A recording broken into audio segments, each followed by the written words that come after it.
در معرفی خودم من می‌نویسم و در حوزه جنسیت و سیاست جنسی پژوهش میکنم. ارائه‌ای که خدمتون ارائه میکنم در واقع برگرفته از پایان نامه‌ای که 4 سال پیش در دانشگاه تهران دفاع کردم با راهنمایی مرحوم شهرام آزادیان. عنوان پایان نامه بود نقد ادبی فمینیستی بر آثار و زندگی حرفه‌ای هوشنگ گلشیری. در خلال این ارائه سعی میکنم که به برساخت فیگور مؤلف از خلال فیگور هوشنگ گلشیری بپردازم و به این معنی عنوان پایان نامه من به این صورت نبوده که من زندگی حرفه‌ای هوشنگ گلشیری رو بررسی کنم و بعد آثار هوشنگ گلشیری رو بررسی کنم، بلکه سعی کردم که انعکاس این دو حوزه رو در هم ببینم و بعد در طول این ارائه یکی از تلاش‌هام این خواهد بود که بگم چرا هوشنگ گلشیری به عنوان فیگوری که بعضن آقای نویسنده خونده شده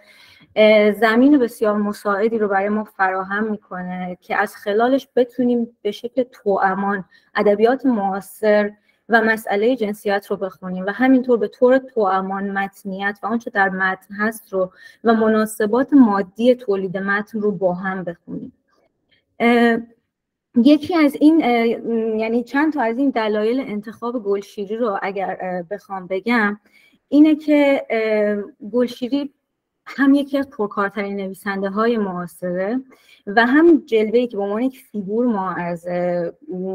گلشیری میشناسیم یکی از نخستین مواردیه که ما نویسنده رو در جایگاه آموزگار، در جایگاه سنجشگر ارزش ادبی، در جایگاه تسهیلگر انتشار آثار دیگران و دسترسیشون به صحنه ادبیات می‌بینیم. دلیل دیگه‌ش اینه که گلشیری دست بر قضا به میزان مساوی قبل و بعد از انقلاب 57 کار نویسندگی کرده، یعنی تقریبا مساوی از سال و منم در پژوهشم این دو دوره رو قبل و بعد از انقلاب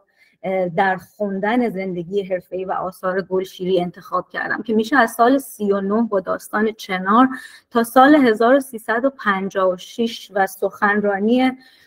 جوانمرگی در نثر معاصر فارسی در شب‌های شعر مؤسسه گوته و بعد از 1358 دوره دوم رو در نظر گرفتم که معصوم پنجم میشه تا آخرین اثر گلشیری که اسمش زندانی باغانه. بنابراین یک گسستی در زمان انقلاب 57 در آثار هوشنگ گلشیری اتفاق میفته که سعی میکنم به اون هم مختصرا در ادامه بحثم اشاره بکنم و که خود اون جالب توجه، مخصوصا از نظر جنسیت، به دلیل اینی که هم از نظر نوعی که زنان در داستان بازنمایی میشن و هم از نظر جایگاه زنان در حلقه های تولید متنی که پیرامون گلشیری شکل گرفته در موقعیت به اصطلاح خواننده یا در موقعیت مولد اندیشه و متن. اما یک نکته دیگه هم که هست اینه که باز هم این ابتکاری از من نبوده که زندگی حرفه‌ای هوشنگ گلشیری رو در انعکاس آثارش و بالعکس بخونم، بلکه او خودش هم به کرات این کار رو کرده و در مجموعه‌ای که مثلا در دوران میانسالی خودش می‌نویسه، یعنی داستان‌هاش رو در یک مجموعه جمع می‌کنه، اون رو اسمش رو میذاره نیمه تاریک ماه و بعد مقدمه‌ای که بر اون می‌نویسه میشه در احوال این نیمه روشن که در اون روایت خودش رو و تفسیر خودش رو از زندگی حرفه‌ایش به مثابه هوشنگ گلشیری یا فیگور نویسنده معاصر بیان میکنه. اما حالا محتوای این خوانش و این تعقیب آقای نویسنده از ابتدای کار تا آخرش به ما چی میگه؟ دوره اولی که خدمتتون گفتم بیش از هر چیزی با یک تفکیک قاطعانه جنسیتی شناخته میشه. یعنی در این دوره ما میبینیم که نقش‌ها و ضواتی که برای دو جنس در نظر گرفته میشن کاملا از همدیگه منفکن و اعمالی که این دو جنس میتونن انجام بدن کاملا مشخص و معینن و سوال برانگیز نیستن و خب جنسیت ها هم که منطبق بر دو جنسن، یعنی اصلا هنوز صحبتش پیش نیامد. بنابراین یکی از این مواردی که منجر میشه که این مسئله جالبتر پیش بره اینه که چه چیزایی منحصر به این مردان میشن و چه چیزهایی به زنان واگذار میشن. اون چیزی که من دیدم اینه که گلشیری یک جهان مردانه ای میسازه که اولا اول شخص های درون اون جنبه ای مردانه دارن. یعنی ما یا اول شخص خود نویسنده رو داریم یا اول شخصی رو داریم که یک گروه روشنفکری یا یک جمع روشنفکری رو شامل میشه، یه جمعی از مردان که دور هم جمع شدن، یا یک اول شخص کلی‌تر رو داریم و اون مثلا ایران در برابر غرب. به تبع این همواره این اول شخص که مسئله بحرانی برای نویسنده محسوب میشه نیازمند و به نحوی به شکل وسواسگونی دنبال یک دیگریه که در نسبتش با اون خودش رو تعریف بکنه. و خب طبعا وقتی این اول شخص جمعه، هنوز ما تو دوره اول همونطور که المیرا هم اشاره کرد خیلی تحت تاثیر به اصطلاح آل احمدیسم میبینیم گلشیری رو، و خب دیگری این اول شخص جمع ایرانی غربه، ولی اول شخص مرد حالت دوگانه‌ای داره. یعنی به یه نحوی ما هم در داستان‌ها به کرات موتیفی که تکرار میشه رو میبینیم که یک جمع مرد دور هم جمع میشن و حرف میزنن یا یه اتفاقی براشون پیش میاد و این جمع در یک نسبتی با بیرون از خودش تعریف میشه. و هم وقتی که گلشیری داستان نویسندگی خودش رو به نحوی در مقدمه نیمه تاریک ماه تعریف میکنه، میبینیم که تماماً کاروبار نویسندگیش در جمع‌ها یا به اصطلاح محفل‌هایی که نام میبره شکل میگیرن.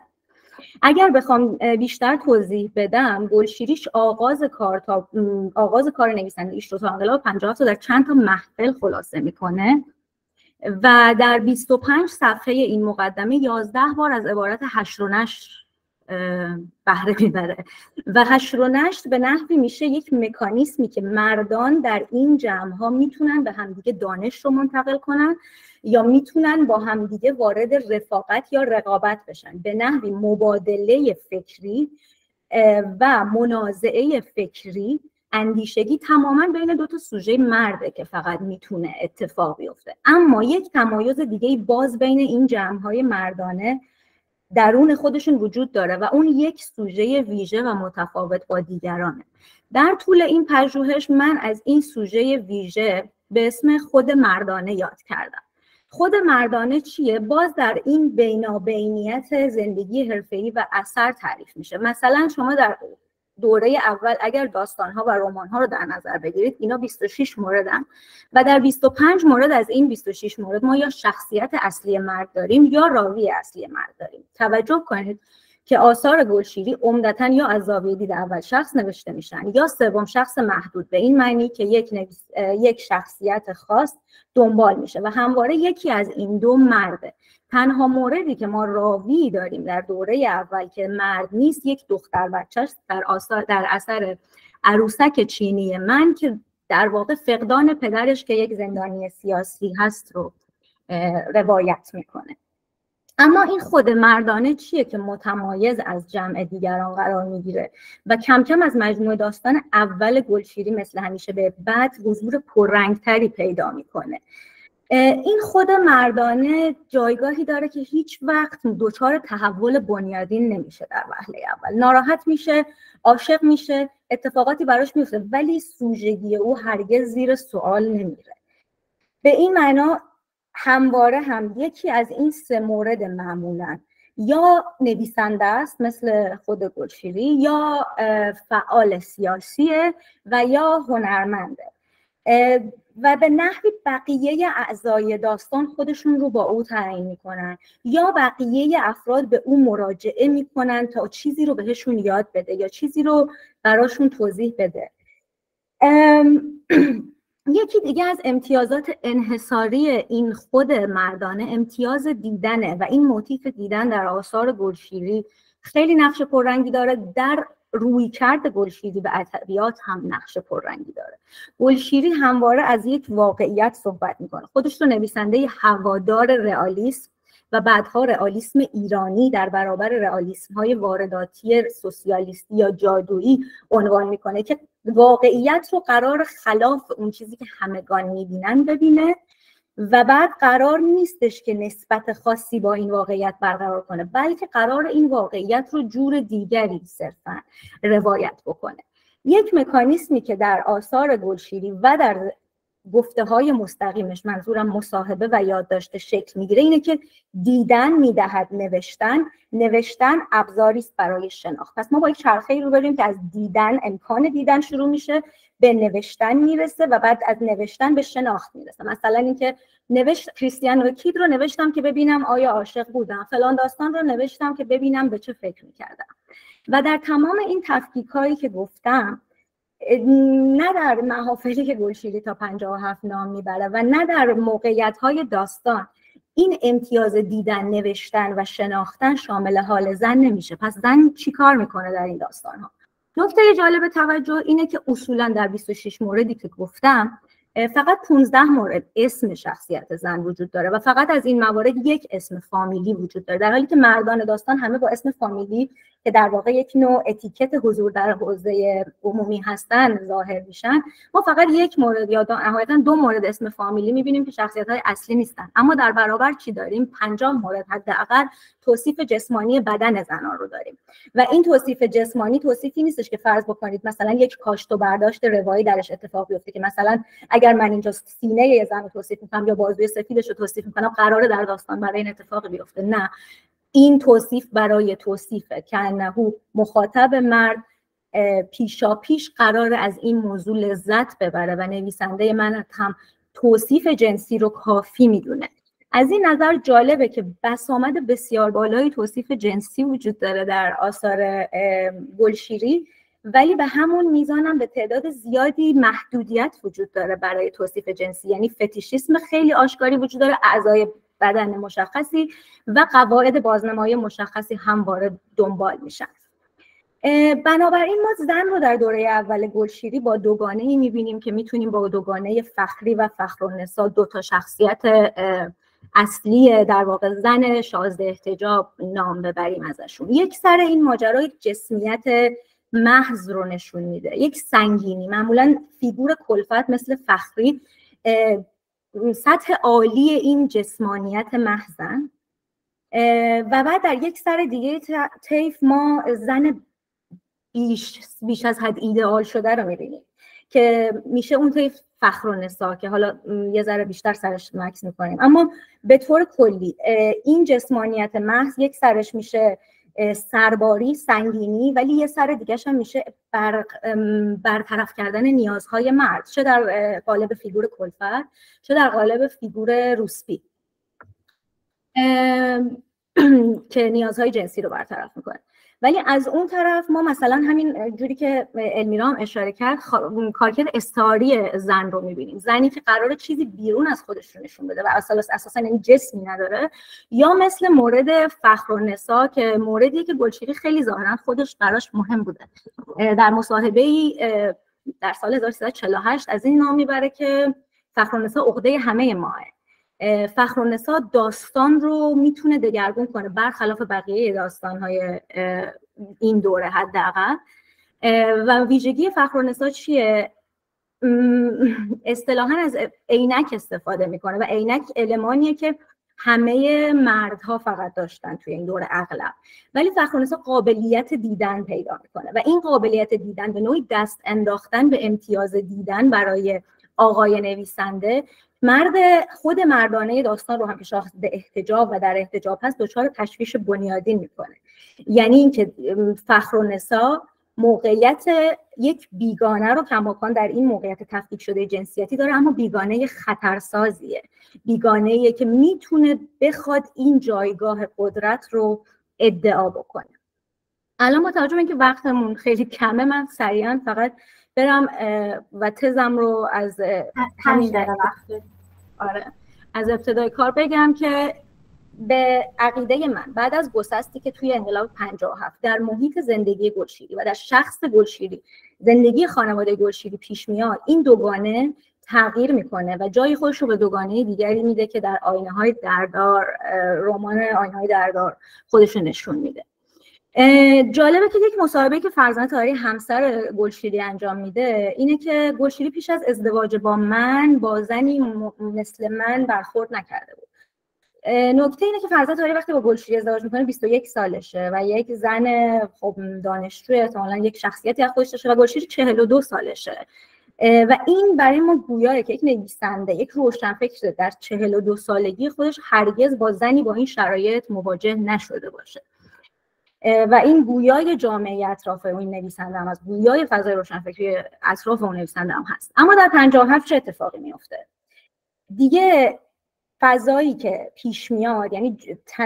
تبعیض آشکاری که علیه زنها در حوزه عمومی اتفاق میفته، امکان اینی که اون زن ستیزی یا اون گریز یا اون مثلا احساس سربار بودن زن کماکان فراهم باشه از بین میره. از طرف دیگه فضای عمومی به شدت محدودتر میشه انگار و محافل به فضاهای خصوصی، به فضاهای به اصطلاح ایندور میرن، کوچیکتر میشن و چه اتفاقی میفته؟ اتفاقی که میفته اینه که دیگه زن اون بیگانه و سربار نیست از یک طرف، دو خود مردانه در جمع‌های کوچکتری ظاهر میشه. خود مردانه این دفعه دیگه منطبق با نویسنده‌ایه که شناخته شده است، فیگور شده و دیگه خیلی بی‌پرواتر از سابق میتونه منیت مردانش رو در جایگاه قدرت نویسنده به کار ببنده و بروز بده. به همین ترتیب اتفاقی که پیش میاد، دوگانه جدیدی که ساخته میشه در آینه‌های دردار دیگه دوگانه متخاصم یا متقابلی نیست. دوگانه صنم‌بانو و مینا در این رمان هر دو طرفدار، یکی همسر و یکی عشق قدیمی شخص نویسنده هستند و هر دو ستایشگر این نویسنده هستند. هر دو در موقعیتی به داستان‌های این نویسنده وارد شدن یا از نویسنده خواستن که واردشون کنه به داستان. هر چقدر که پیش میره تا آخر عمر گلشیری دیگه کم کم این مرز خود مردانه به عنوان پیشبرنده داستان، راوی یا شخصیت و شخص نویسنده کمرنگ و کمتر میشه و نویسنده دیگه تقریباً از خاطرات خودش مینویسه توی داستان‌های آخر کار. اما مهمترین مسئله‌ای که پیش میاد چیه؟ مسئله اینه که جایگاه نویسنده به عنوان چیزی که واجد خصائص این فیگور مشخص باشه بیش از پیش تثبیت میشه. به همون نسبت نوشتن امر قدسی بازنمایی میشه که بسیاری از مردم عادی پیش آقای نویسنده میان و ازشون میخوان که اونو وارد داستان کنن یا ازشون میخوان که داستان رو بهشون یاد بده.